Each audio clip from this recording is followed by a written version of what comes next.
Today we're changing the oil in a 2011 Raptor 350. I used to have a 660, 2004, and this is my sister's. So we're gonna change the oil in this sucker. We didn't even take it off the truck. We're gonna do all the maintenance right inside the truck. So we got our oil container, got our socket wrench, and we also have our Allen wrench. So we're all set. All we have to do is put the oil catcher, whatever the hell you want to call it, under the engine. And on this model, you know, just like every other model, the oil plug is right below here. See if I can see it. The biggest hole here, this one right here, that's the oil drain bolt. Let me tell you, this thing's on here when you have to get a big torque wrench. There we go.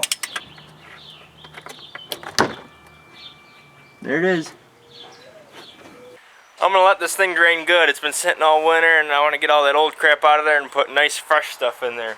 But don't be afraid to subscribe. I mean, I put up videos like every day, every other day, every 3 days. So I mean, the craziness is always happening. See, the reason why I'm a Yamaha fan is because they make sense and they don't break down. I can use the same oil container to get to both the drain plug and to the oil filter, so I can use the same pan without having to get my second pan out. So now with a size 6 Allen wrench, I'm going to take this cover off and let this crap drain out.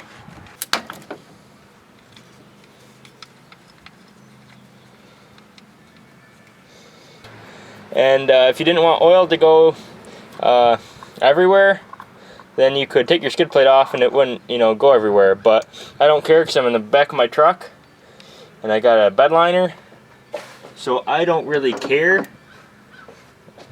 95% of it will get into the oil container, but I mean, the skid plate would take 4 bolts.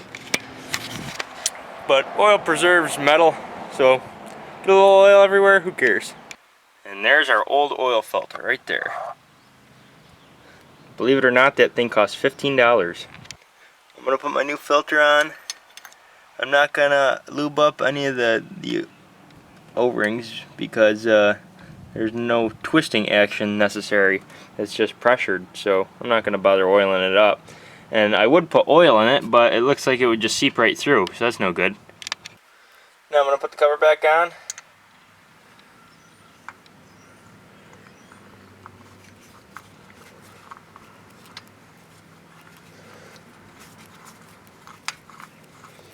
That's how I'm going to put the plug back in. Just got the plug in, now we're just going to tighten it down. I put gloves on because I got sick of being all oily, so. All set, now time to put the oil in. We're going to put 2.6 quarts in this sucker.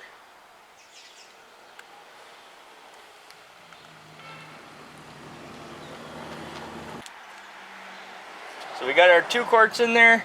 Now for our 6th. So 1 minus 0.6 would be 0.4, so 1 more than a half.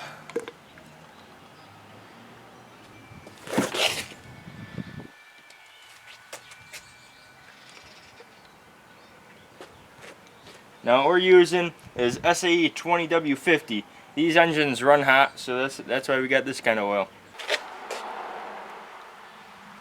That's our leftover. Look at that. Look at all that we would have thrown out.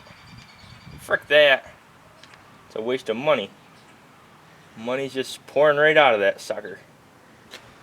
Alright, there you go, you guys. That's how you change the oil in a 2011 Raptor 350. Don't forget to like and subscribe. So we got her all topped up and cleaned up. We're ready to ride.